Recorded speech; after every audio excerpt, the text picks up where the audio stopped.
It's Thursday, May 21st, and the time for your Barbados Today morning news update.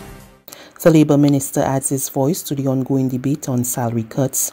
Minister Colin Jordan makes it clear the burden must be shared fairly as the country tries to navigate the current economic and social challenges.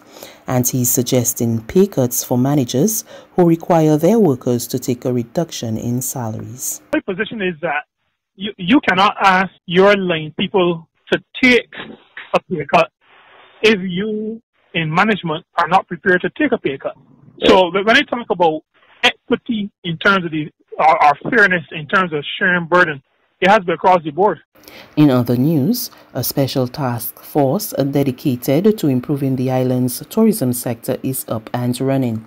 Minister of Tourism and International Transport, Carey revealed that the recently established Barbados Tourism Recovery Task Force had started its work back in April.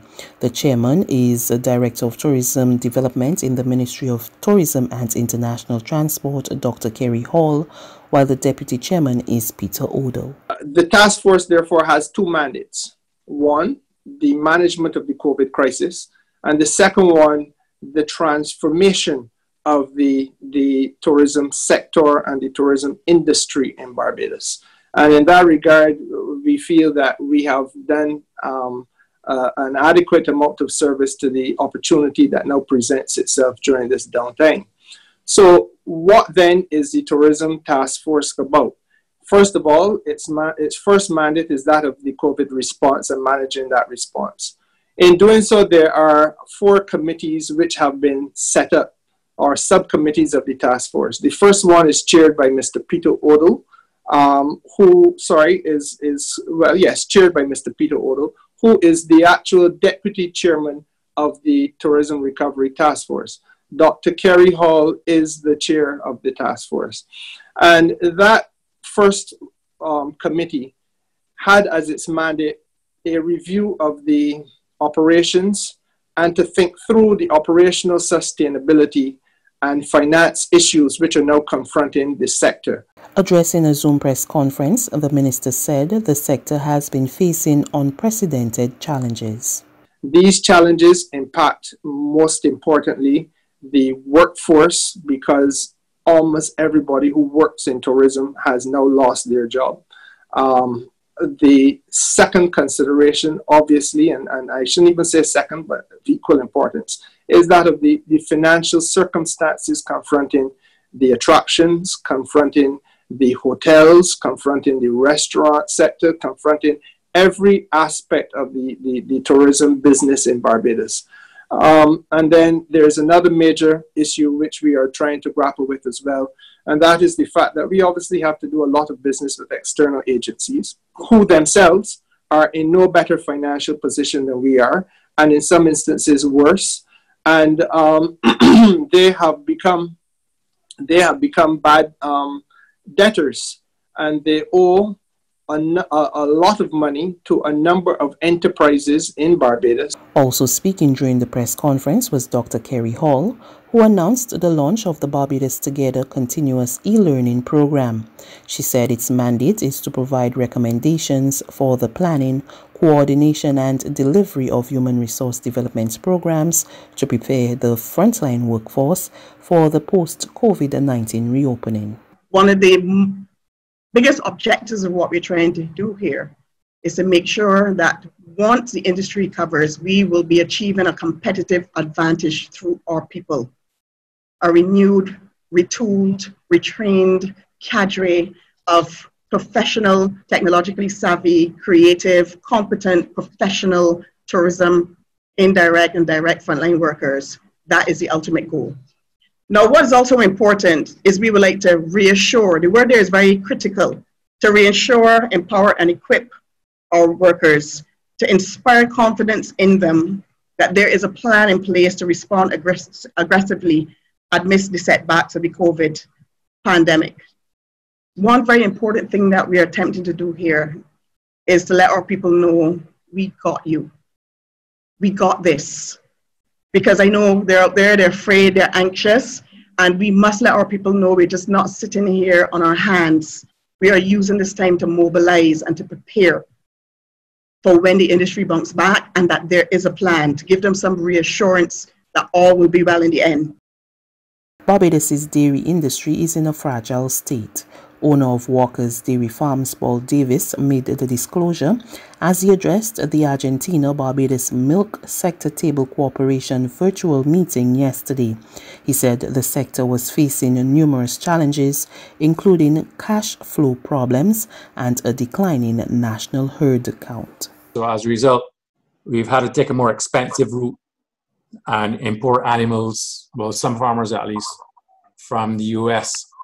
So we've had to think about 2 or 3 shipments of animals over the last 3 or 4 years. Our milk production last year was about 3.5 million liters. And we easily could probably maybe 5 million liters. So we are in the process of trying to rebuild the national herd. But as a result of the economic crisis and the COVID crisis now, we also have a cash flow problem because lots of us are owed VAT refunds, and we've had quite substantial increases in daily costs and so on. So we actually are in a very fragile state at this point in time. There's regional and international news after this short break.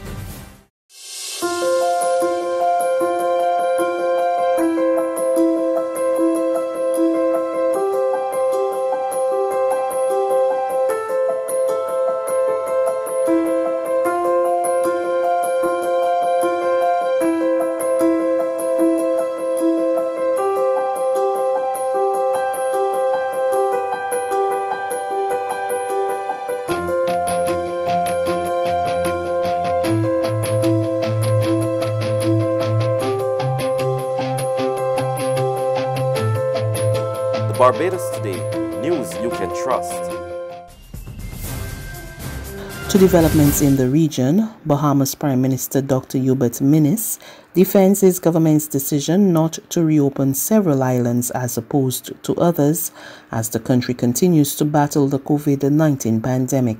He spoke on the issue in an exclusive interview with Altaviz Munnins of ZNS News. We must assume that there's a possibility that individuals may have entered the island, and an island can possibly go viral on you. So if an island goes viral, one has to recognize how many individuals you can transport from that island to New Providence, bearing in mind that if any illness there, to transport them via air ambulance, you must use what you call an incubation tent. That incubation tent, that's one use, and it's $10,000. So if a particular island goes viral or goes left on you, you can manage that.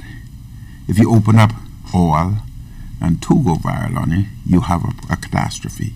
Your health system may possibly melt down.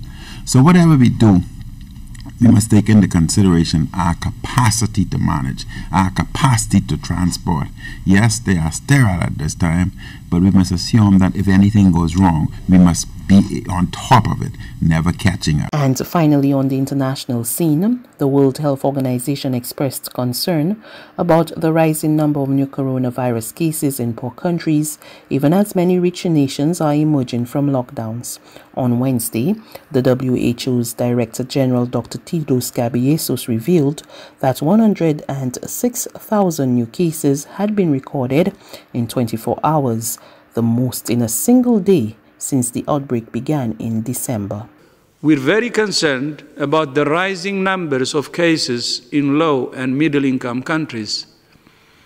Governments in the Assembly outlined their primary goal of suppressing transmission, saving lives, and restoring livelihoods.